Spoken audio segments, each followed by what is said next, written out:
예, 할렐루야. 오늘 또 행복하고 좋은 날 되시기 바랍니다. 오늘은 5월 5일 어린이날이거든요. 어린이날이라 우리 영등포에서도 수요일인데 예배드리고, 오늘 5월 5일 어린이날 우리 대한민국 노방전도협회라고 있습니다. 거기에서 어린이 대공원에서 전도 집회합니다. 그래서 우리 교회 그 텐트 2개 가지고 왔습니다. 그래서 전도 집회하는데 제가 수요 예배가 있어가지고, 또 수요 예배 사람들이 많이 오거든요, 우리 노숙 형제들이. 그래서 저는 갈 수가 없습니다. 그래서 또 반찬 사러, 오늘 생선 사러, 동태 꽁치 사러 이제 갑니다. 가는 길에 또 이렇게 하나님 말씀을 전가하고자 합니다. 예수님은 누구신가? 우는 자의 위로와 없는 자의 풍성이며 천한 자의 높음과 잡힌 자의 노임되고 우리 기쁨 대신에. 예수님은 우는 자의 위로와 없는 자의 풍성이며 또 잡힌 자의 노임되고 천한 자의 높음이 되는 분이 우리 예수님이십니다. 그래서 우리 예수님을 찬양합니다.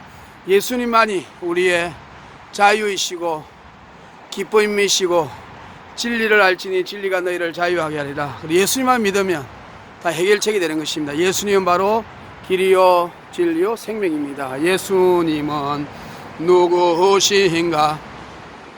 우는 자의 위로와 없는 자의 풍성이며 천한 자의 높음과 잡힌 자의 노임되고 우리 기쁨 대신에.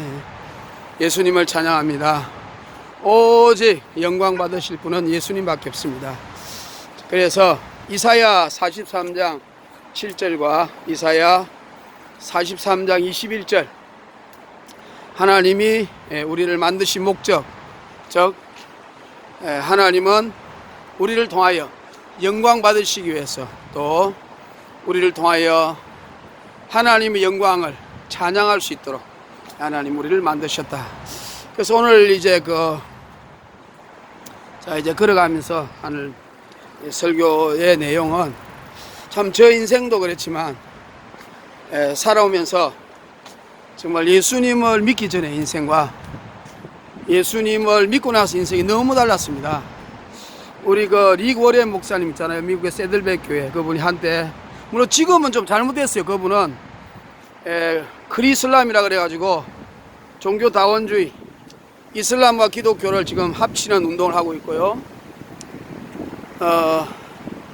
좀 자살해도, 자기 아들이 자살해가 지옥 갔는데 자살해도 지옥 가지 않는다, 이렇게 설교를 하고 있습니다. 근데 한때는 그분이 참 대한민국 교회에 와서 센세이션을 일으키는데, 그 중에서 우리가 퍼포스 드리븐 라이프, 목적이 이끄는 삶이라는 그 책도 갖고 와서 한때 저도 여의도 순복음교회 가서 그 당시에, 지금은 제가 WCC를 반대해서 여의도 순복음교회를 떠나고 예수교 대한 하나님의 성에 가 있지만, 그 당시에는 여의도 순복음교회 교단이 있어가지고 그 집회 우리 목사님들이 많이 왔어요. 퍼포스 드리븐 라이프 20일 공부하는 건가 그랬거든요. 근데 물론 이제 릭 워렌 그분은 지금은 제가 보기에는 신앙적으로 타락했다고 생각합니다. 근데 그러나 퍼포스 드리븐 라이프는 우리 사실 성경 사도행전 13장에 나오는 하나님 말씀입니다. 우리가 사도 바울 선생님이 비시디아 안디옥에 가서 설교할 때에 주로 이제 유대인들이 많이 해방하니까요, 그 유대인들에게 사도행전 13장 36절에 가서 설교할 때에 너희들이 믿는 그 다윗, 우리 조상 아브라함과 다윗의 자손, 예수 그리스도의 세계. 아브라함과 다윗은 우리 유대인들에게 굉장히 귀한 믿음의 선비 아닙니까? 그래서 다윗이 하나님의 뜻을 쫓아 살았다. 하나님의 영광을 위해서. 다윗은 평생에 성전 짓는 것이 하나님의 그 뜻이고, 또 다윗은 그 뜻을 쫓았잖아요. 살다가 죽어서 썩음을 당하였을 때 그 썩음을 당한 이 중에 살아나신 분이 있으니 예수 그리스도시고, 그리고 예수님을 증거하는 거죠. 그러면서 다윗을 인용하는 겁니다. 그러면서 다윗도 앞으로 부활하게 될 것이다, 이런 걸 이제 말을 하고 있는 것입니다. 그래서 하나님의 뜻을 쫓아 살았다고 이렇게 다윗을 이제 말을 하고 있는 것입니다. 다윗은 하나님의 뜻을 쫓아 사는 인생이었다. 그래서 제가 이렇게 우리 이제 저도 참 고등학교 때를 암울하게 보냈습니다. 고등학교 때 제가 우울증이 심하고 집안이 망하고, 그래서 참 명문고등학교를 들어가서 정말 최고의 대학, 그 다음에 최고의 위치에 올라가서 제가 무너진 우리 가정을 일으키려고 했지만 정말 집안이 망하고 아주 심각한 우울증이 심해가지고 제가 고등학교 때 참 많은 세월을 낭비했습니다. 고민한다고 낭비한 거죠. 인생의 고민.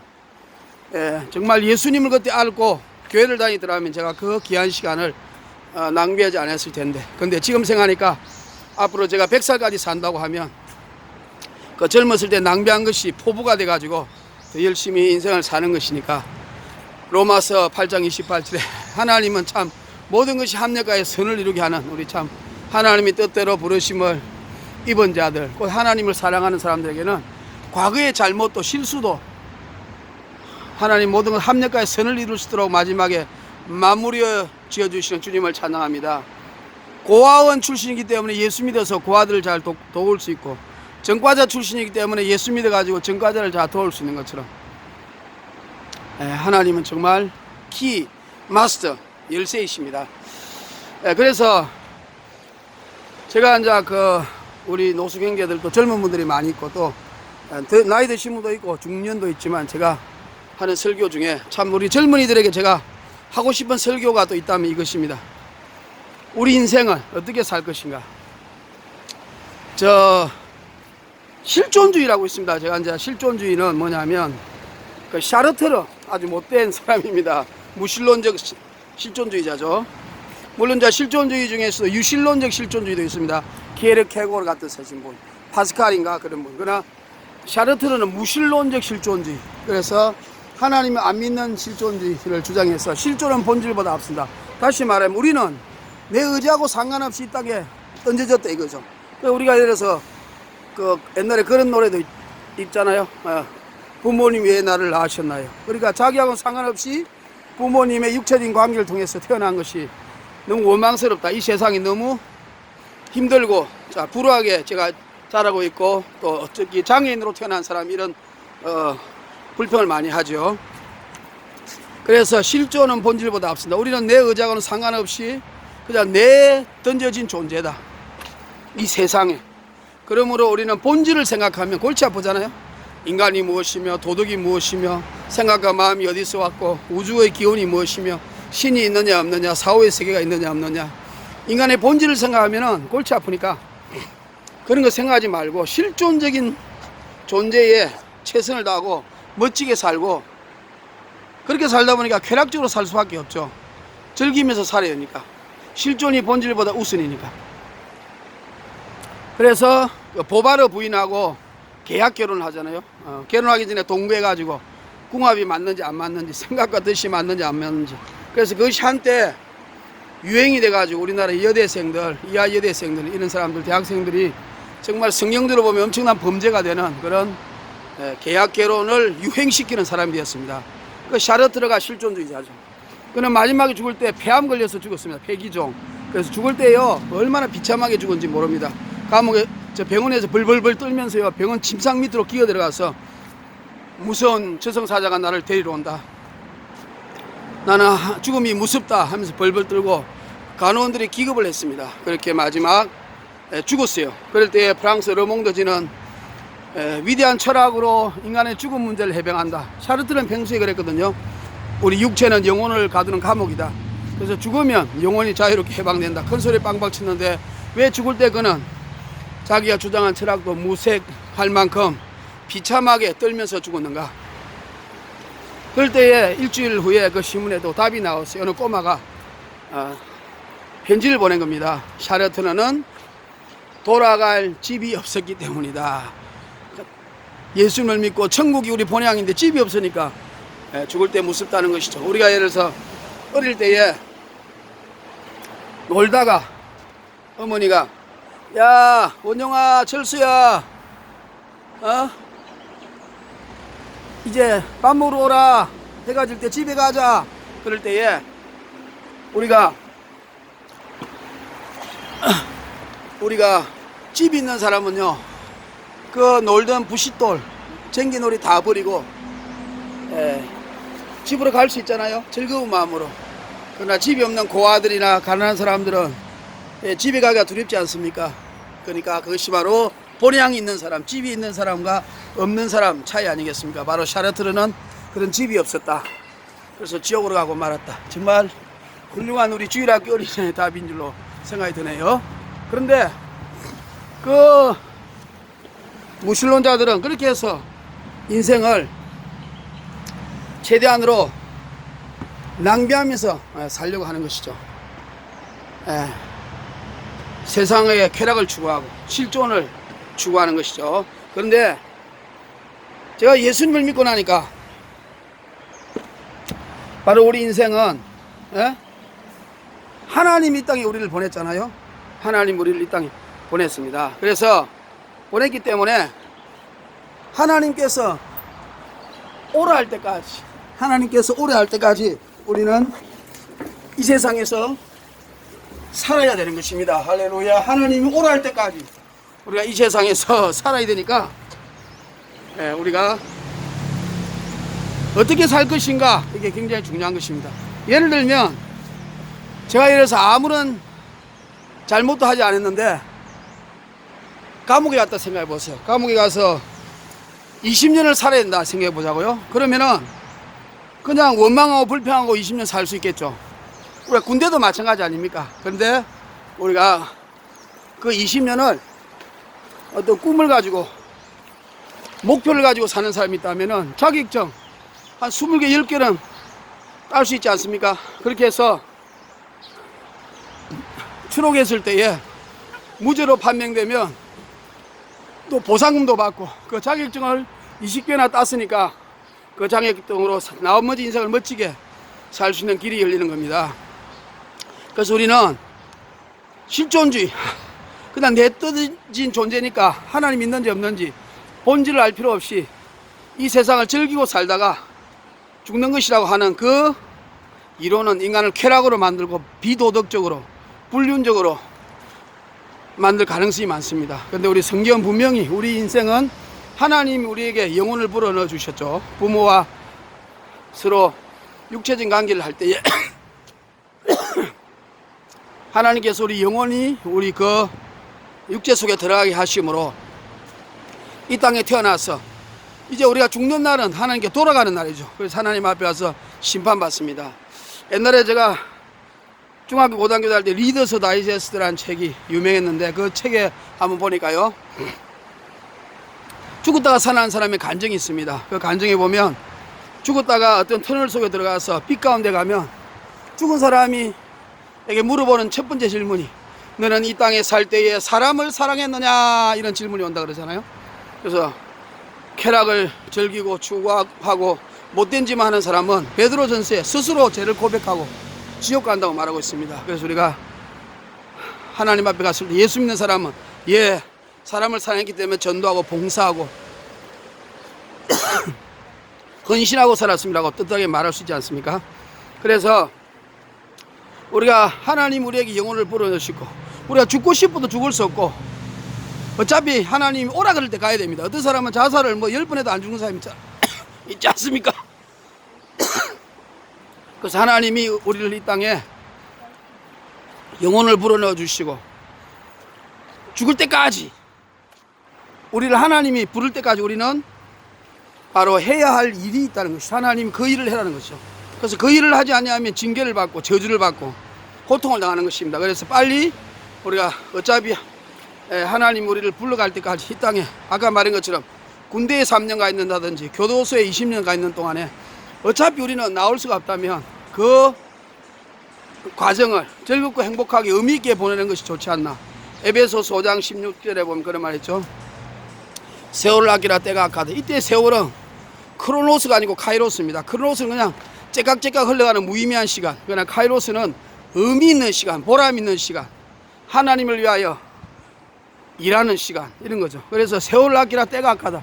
이 세상에 때가 악해서 온갖 마귀들이 우리 인간을 괴롭히고 시간을 빼앗는데 그 세월을 아껴서 세상의 육체와 정욕을 위하여 살지 말고 하나님의 뜻을 쫓아 살아라고 말을 하고 있는 것입니다. 그러므로 이 땅에 우리가 하나님 오라 할 때까지 어차피 살아야 되니까 그 사는 동안에 우리가 어떻게 살 것인가 중요한데 그것이 바로 하나님의 뜻을 쫓아 퍼포스 드리븐 라이프, 하나님의 영광을 위하여. 이사야 43장 7절과 21절, 하나님께 영광을 돌리는 삶을 살아야 됩니다. 그러면 하나님께 영광을 돌리는 삶은 좀 약간 추상적이지 않습니까?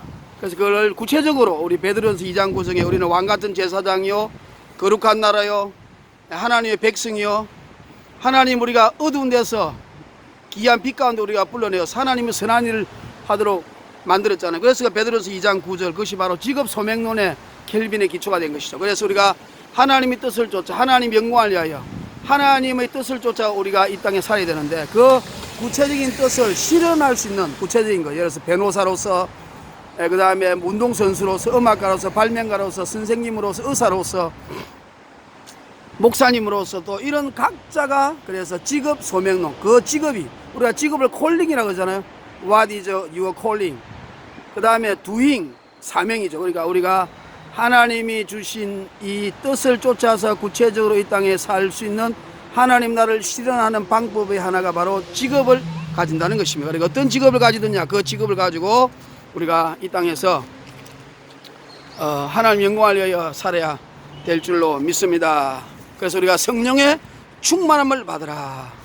어리석은 자가 되지 말고 하나님 뜻이 무엇인지를 분별하는 자가 되라. 이렇게 해서 세월을 낭비하지 않기를 바라는 것입니다. 그래서 타임 이즈 골드, 타임 이즈 마니, 벤자민 프랭클린이 책방 주인할 때에 어떤 사람의 책을 고를 때에 이것저것 고르다가 이야기하면 처음에는 5,000원, 그 다음에는 만원, 15,000원. 아니 똑같은 책이 왜 이렇게 책값이 비쌉니까? 말하니까 시간이 금이다. 당신이 똑같은 책을 가지고 자꾸 물어보니까 나는 시간이 금이기 때문에 책값이 올라간다, 이런 말을 한 것도, 그 사람은 하루하루 시간을 아주 귀하게 여기고 생각한 것이라는 그런 생각이 듭니다. 그래서 우리가 성경에 보면 위대한 인물들이, 우리 베드로 선생님도 베드로전서 4장 2절에 보면 하나님의 뜻을 쫓아 살아서 육체의 정욕을 위하여 이제는 살지 말라. 또 로마서 13장 15장 32절에도 보면 바울이 내가 전도하러 가고 로마에 가고 하는 것은 하나님의 뜻을 쫓아서 내가 너에게를 가고 간다, 이렇게 말해서 자기 사는 인생길 목적, 바로 하나님의 뜻을 쫓아 하나님이 나에게 이 땅에서 해야 할 일이 무엇인가 하는 그 뜻을 빨리 알아라는 것이죠. 그 알고 찾아라는 것이죠. 베드로전서 5장 2절에도 너희 교회의 주의 종들이나 가르치는 사람들은 하나님의 뜻을 쫓아 부득이 함으로 하지 말고 즐거운 마음으로 하나님이 나를 이 땅에 보낸 그 직업을 즐겁게 하는 사람을 이길 수 없다 그러잖아요. 노력하는 사람을 이길 수, 머리 좋은 사람은 노력하는 사람을 이길 수 없고, 노력하는 사람은 즐기는 사람을 이길 수 없다. 그래서 부득이 함으로 하지 말고 더러운 이익을 추구하지 말고 하나님의 뜻을 쫓아 자원하는 마음으로 즐겁게 하라. 너무 멋있잖아요. 직업을 즐겁게 살아라.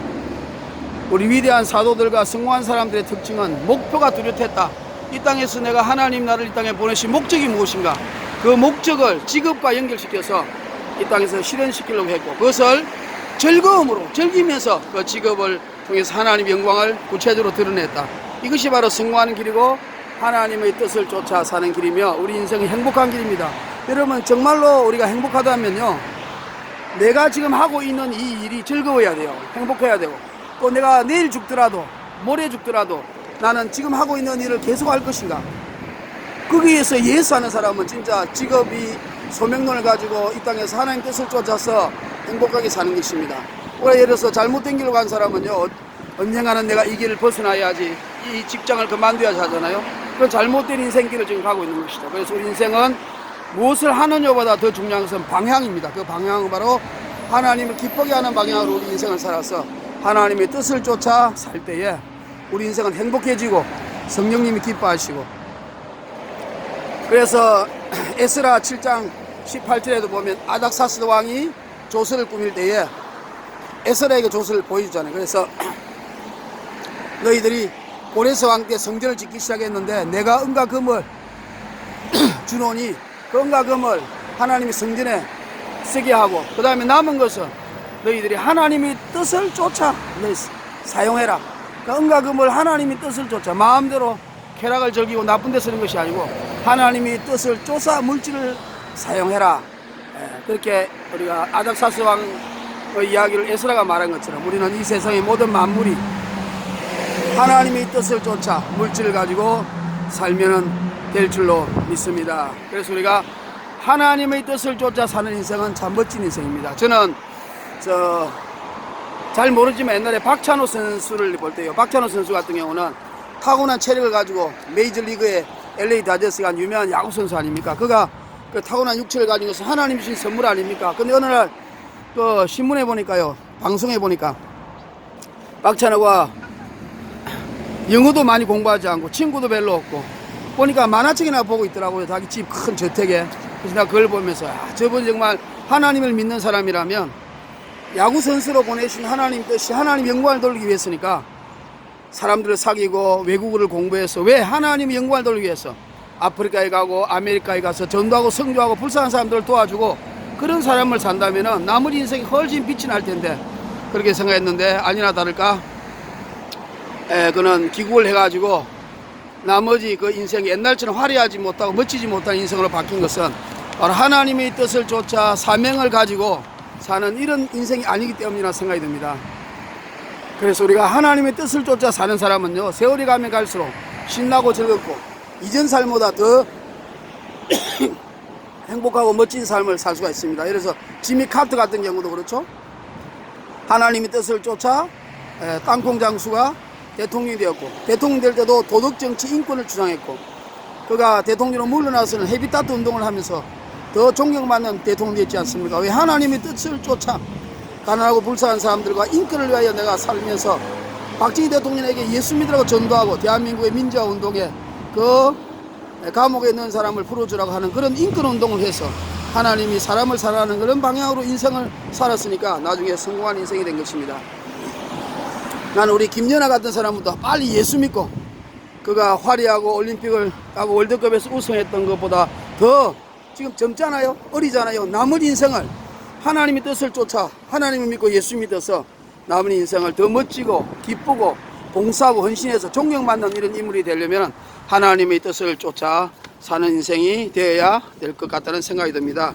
우리가 선동열 같은 선수도 있지 않습니까? 차범근도, 정말 차범근도 독일의 분데스부리가 그 옛날에 독일에 가면 영웅이시고 차범 같은 위대한 사람이 없지요. 그런데 그는 교회를 다니고 예수를 믿었지만 하나님의 뜻을 쫓지 않아가지고 감독으로서는 경질당하고 실패한 인생이 되고 지금도 멋지고 존경받는 인생을 못 살고 있지 않습니까?